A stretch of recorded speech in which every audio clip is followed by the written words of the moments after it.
Every year, on the morning of July 4th, hundreds of families gather along Central Avenue in Highland Park, Illinois. Children chase candy. Bands play. Smiles fill the streets. What was meant to be a day of joy and tradition turned into one of the darkest moments in this community's history.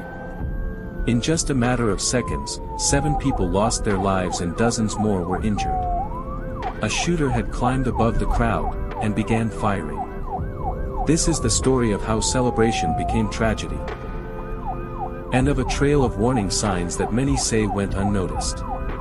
And as we dive deeper into what happened, we'll explore not just the facts, but the uneasy question that still lingers. Why? Highland Park is a quiet suburb roughly 25 miles north of Chicago. Tree-lined streets, small cafes, a place where neighbors know each other's names on bikes.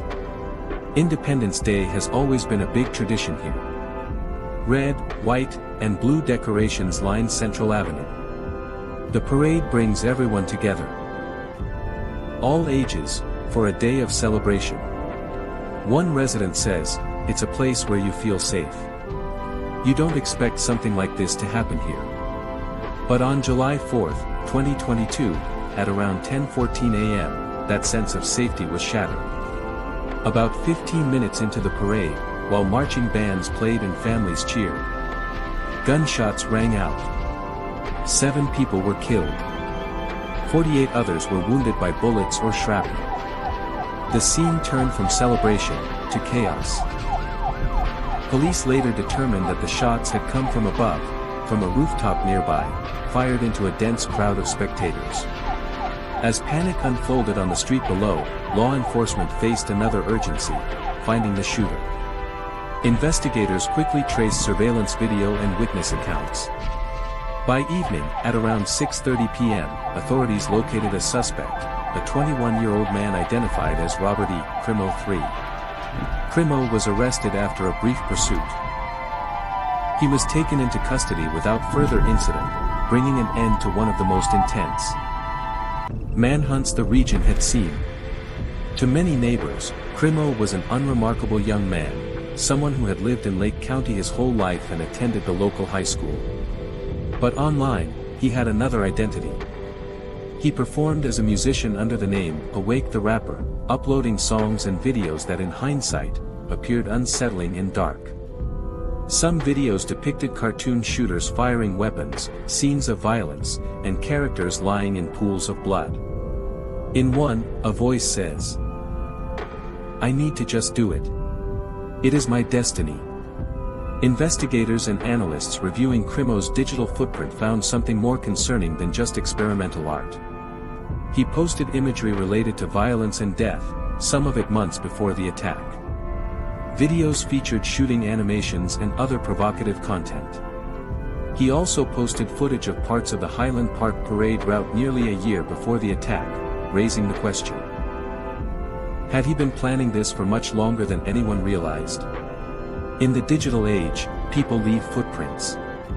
Patterns, obsessions, symbolic content, all of these can signal something deeper.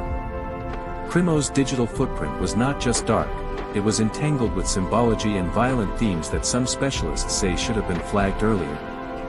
Despite extensive investigation and analysis, authorities have never publicly confirmed a clear motive for the attack. Some law enforcement officials noted that Crimo may have had specific numerological interests tied to dates, but nothing definitive ever emerged. After months of legal maneuvering, hearings, and emotional testimony, the case against Robert E. Crimo III reached its most consequential chapter. In early 2025, Crimo entered a surprising plea. He admitted guilt just hours before his trial was set to begin. Prosecutors had been preparing to present overwhelming evidence, but the plea made many details public sooner than expected. He pleaded guilty to 21 counts of first-degree murder, 3 counts for each of the 7 people killed, and 48 counts of attempted murder for those injured in the attack.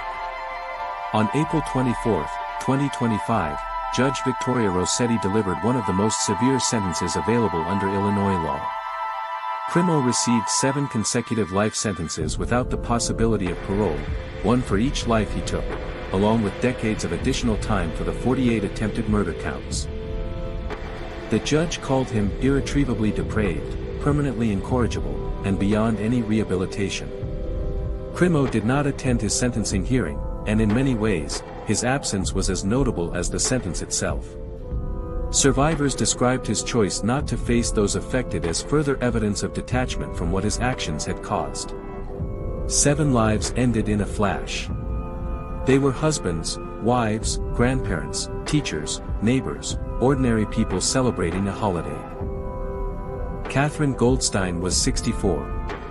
Jacqueline "Jackie" Sundheim was 63. Stephen Strauss was 88. Nicholas Toledo Zaragoza was 78. Eduardo Uvaldo was 69. Kevin and Irina McCarthy, 37 and 35, died protecting their young son. Dozens more lives were physically harmed, many with injuries that would change their bodies and futures forever. One of the youngest wounded was 8-year-old Cooper Roberts, who became paralyzed from the waist down. At sentencing, survivors and family members took the stand. Many shared how the shooting didn't just injure bodies, it fractured a sense of safety. There were so many moments when I just ran, and I realized I didn't know where I'd be running to. Others described the emotional scars that echo long after the physical wounds begin to heal: nightmares, anxiety, avoidance of public gatherings. In the months and years after the shooting, Highland Park grappled with grief on a communal scale. The traditional 4th of July parade was cancelled in 2023 as residents gathered instead for a community walk, a quieter tribute to those lost and injured. In 2024, the parade returned on a modified route, with a moment of silence and memorials incorporated into the event. Beyond the human loss, the Highland Park shooting ignited conversations about gun laws and public safety. Illinois strengthened its assault weapons ban and expanded criteria for identifying people deemed dangerous before tragedies occur. Investigators also revisited the shooter's earlier interactions with police, including a 2019 call where he made threatening statements. At the time, law enforcement confiscated weapons, but without a restraining order or court action, no legal prohibition on gun ownership followed. The debate continues. How do communities balance rights, mental health concerns, public safety, and early warning signs? The Highland Park Parade massacre did not happen in a moment, it was the product of years of warning signs, choices, and human failure. But it also revealed something else: how a community can rise from horror, remember its own, and seek meaning in the face of senseless loss. If there's one enduring question from this tragedy, it isn't just why it happened. It's how we change what allows something like this to happen again. If you found this documentary insightful, click like, subscribe for more investigative deep dives, and share your thoughts below.